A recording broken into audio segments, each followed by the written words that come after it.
একদম শেষেরটাতে আসবে 80, মৌলিক ব্যবধান গুলো জিজ্ঞেস করে।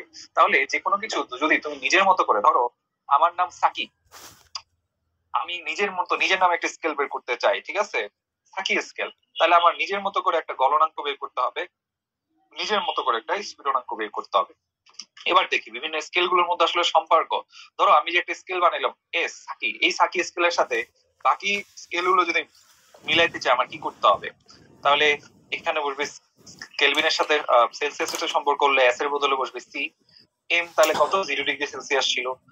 বি ছিল 100, এম ছিল 0। আবার কেলভিনে যদি নিই, 273 ছিল এম, 373 ছিল বি, তাহলে 273 ইকুয়াল টু ফারেনহাইটে নিলাম 32, 212 মাইনাস 32 ইকুয়াল টু র্যাঙ্কিং এর যদি নিই 492, ঠিক আছে, 672 মাইনাস 492। রোমারে যদি নিই আর মাইনাস 0, 80 মাইনাস 0, তাহলে এটা আমি যদি সংক্ষেপে করি, ঠিক আছে, তাহলে কত আসে? C by 100। ঠিক আছে, একটু উপরে লিখি, বেশি জায়গা মেরে দিচ্ছে, তারপরে আমার সমস্যা হবে। একটু উপরে দিই, দেখো, তাহলে C by 100, K by 273 by 100, F minus 32, 180, আর এন মাইনাস, এগুলো লেস ইম্পর্টেন্ট, আমি আবার বলছি, জাস্ট জেনে রাখা। র্যাঙ্কিং রোমার বইতে নাই, খুব একটা ইম্পর্টেন্ট না, জাস্ট জেনে রাখার জন্য। এটাকে আমি শর্টকাট করলে কত হয়? C by 5, K 273 5, F minus 32 9, আর এন মাইনাস 92 9, আর এটা কত আসে? 4। এই সমীকরণটা বিশেষ করে মনে রাখবা, এইটুক পর্যন্ত খুব ভালো মতো করে যদি মনে রাখতে পারো, ম্যাথ আসবে প্রচুর।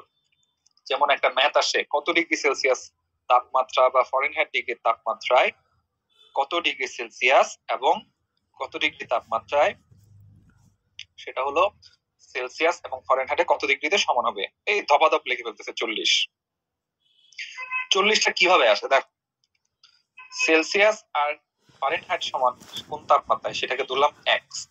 তাইলে আমার অঙ্কটা যদি করি তাহলে কত হয় দেখো তো, এফ মাইনাস 32 9, সি এর বদলে ধরলাম এক্স, এফ এর বদলেও ধরলাম এক্স, তাহলে 9 সমান সমান কত আসে? 9x into 5x minus 160। তাহলে পক্ষান্তর করলে আসে 4x ইকুয়াল টু 160 সমান সমান x equal to minus 40 degree Celsius অথবা 40 ডিগ্রি ফারেনহাইট।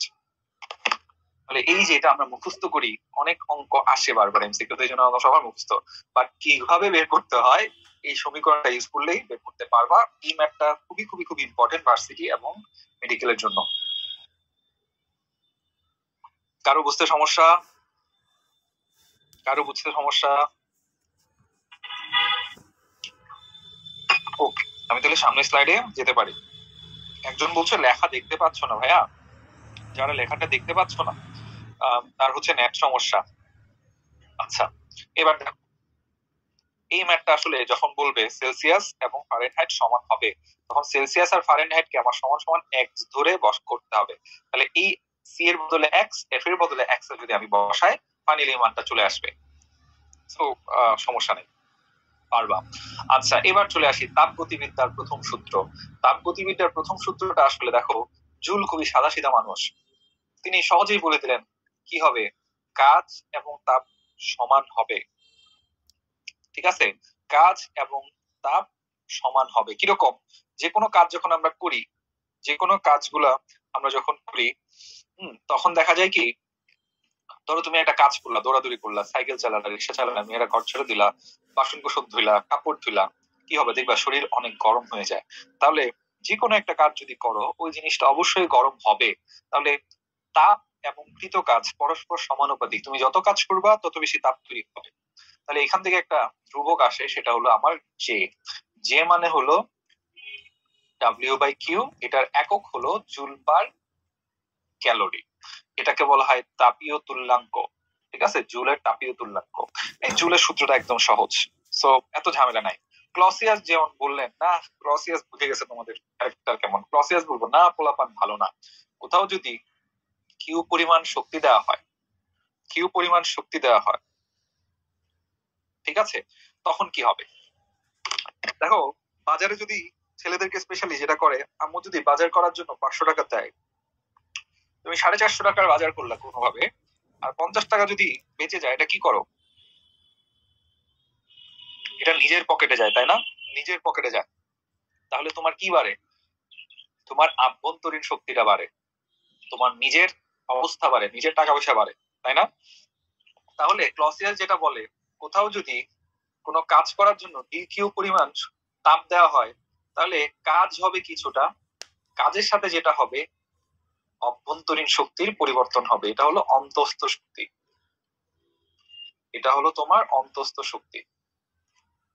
তোমার অন্তস্থ শক্তিটা পরিবর্তন হবে। তার মানে তুমি এই যে ধরো 500 জুল পরিমাণ জুল যদি কোথাও তাপ দেওয়া হয়, তুমি 450 টাকার জিনিস কিনলা, আর 50 টাকা নিজের পকেটে যে রেখে দিলা, এটাই হলো চুরি। বা আম্মুর কাছ থেকে আমি চেয়ে নিলাম, আম্মু 50 টাকা বেঁচে গেছে, হ্যাঁ এটা আমি নিয়ে নেবো, ঠিক আছে, এরকম করি। তাহলে ক্লসিয়াস বললো যে কোনো জায়গায় যখন কোনো তাপ দিচ্ছি, তাপের কিছু অংশ কাজের জন্য ব্যয় হবে, আর কিছু অন্তস্থ শক্তি বৃদ্ধি পাবে। এই ডিইউ মানে আসলে ভাইয়া পি ডিভি। ডিভি মানে আসলে কি?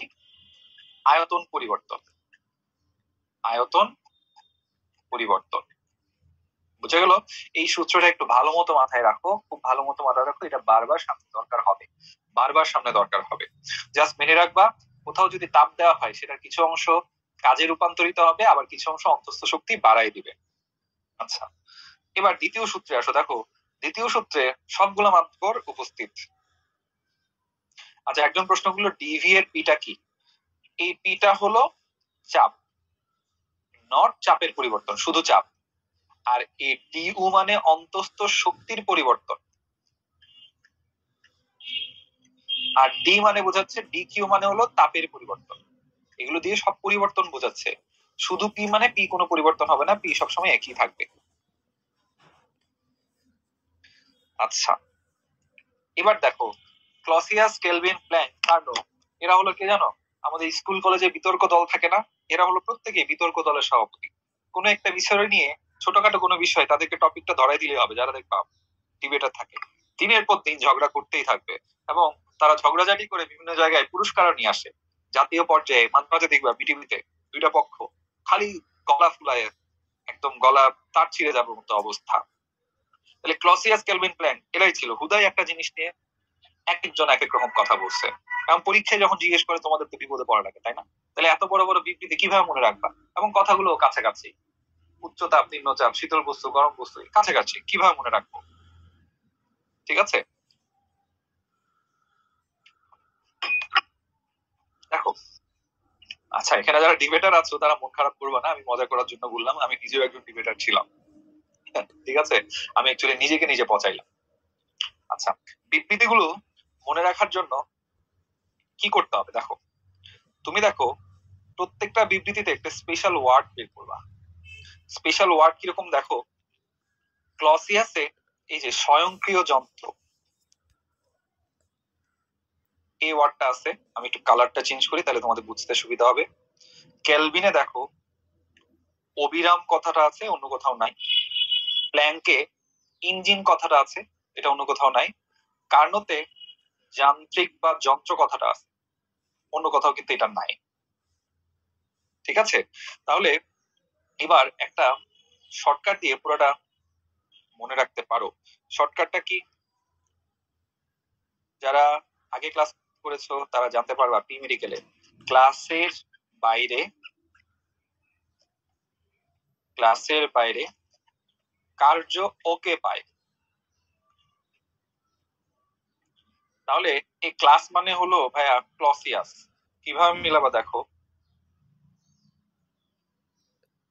ক্লসিয়াস স্বয়ংক্রিয় যন্ত্র, এরপরে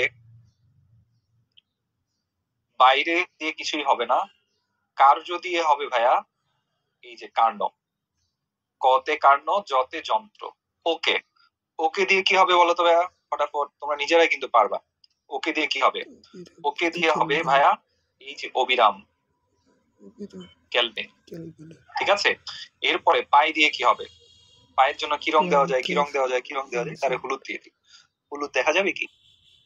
তাহলে পতে প্ল্যাঙ্ক আর ইতে কি হবে? ইঞ্জিন, ঠিক আছে। এই তাহলে সবাই 1 মিনিট কষ্ট করে 1 মিনিট এই ছন্দটা একটু খেয়াল করো, তাহলে দেখবা সকল বিবৃতি তুমি সহজেই পারবা। ঠিক আছে, 1 মিনিট একটু দেখো, বারবার বলতে থাকো। ক্লাসের বাইরে কার্যকে পাই, পারলে একটু চ্যাটে লিখো, ঠিক আছে।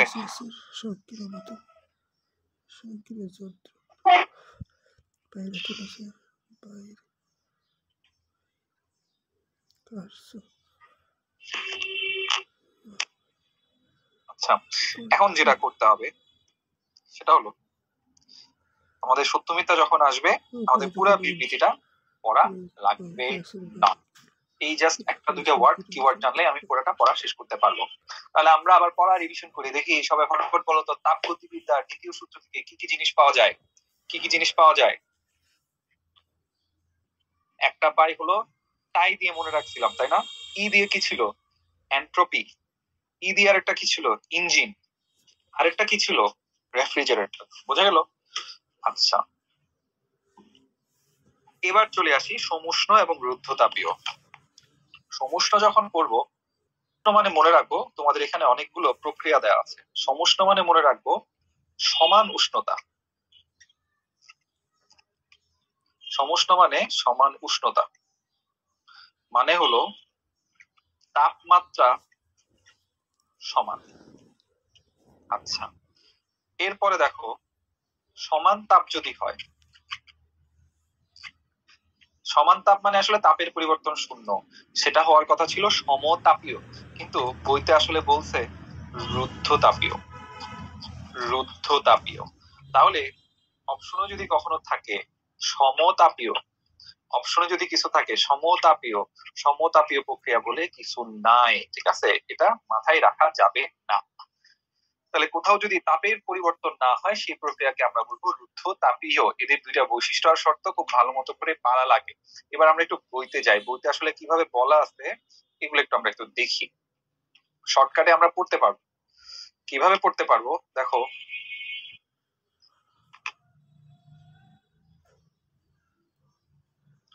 রুদ্ধতাপীয় কই, রুদ্ধতাপীয় কই। আচ্ছা, আমরা আগে সমুষ্ণটা দেখি, ঠিক আছে। সমুষ্ণর যত শর্ত আছে সবগুলো আমরা স দিয়ে মনে রাখতে পারি। সমুষ্ণের যত শর্ত আছে সবগুলো স দিয়ে মনে রাখতে পারি। দেখো, সুপরিবাহী, ক্ষমতা উচ্চ হবে, উচ্চকে আমরা মনে রাখবো সর্বোচ্চ হবে, ঠিক আছে। তারপর ধীরে ধীরে, ধীরে ধীরে এটাকে বানানো যায় স্লো। এ দেখো স্থির, এখানেও কি আছে? দন্ত স আছে। তাহলে শর্ত বা বৈশিষ্ট্য যা কিছু পড়বা সবগুলোতে দন্ত স আছে। এবার দেখো কম খাড়া, কম খাড়া এই কথাটার মানে কি আসলে? সমান, তাই না? এখানেও দন্ত স। তাহলে স কথাটা মনে রাখলে সমুষ্ণের সবগুলো বৈশিষ্ট্য তুমি খুব ভালো মতো করে পারবা। তাহলে স কথাটা মনে রাখবা। কম খাড়া মানে কি? এই জিনিসটা খাড়া আর এই জিনিসটা হেলানো না, তাহলে কম খাড়ানোকে বলা যায় হেলানো বা শোয়ানো। বুঝা গেল? তাহলে স কথাটা মনে রাখলে সমুষ্ণের সব বৈশিষ্ট্য পারবা। আর সমুষ্ণ সব বৈশিষ্ট্য যদি তুমি উল্টায় দাও, সব বৈশিষ্ট্য যদি তুমি উল্টায় দাও তাহলে যেটা পাবা সেটা কি? রুদ্ধতাপীয়, ঠিক আছে। সু এর বদলে হবে কু, তাপ ধারণ ক্ষমতা সর্বোচ্চের বদলে হবে সর্বনিম্ন, ধীরে ধীরে বদলে হবে তাড়াতাড়ি,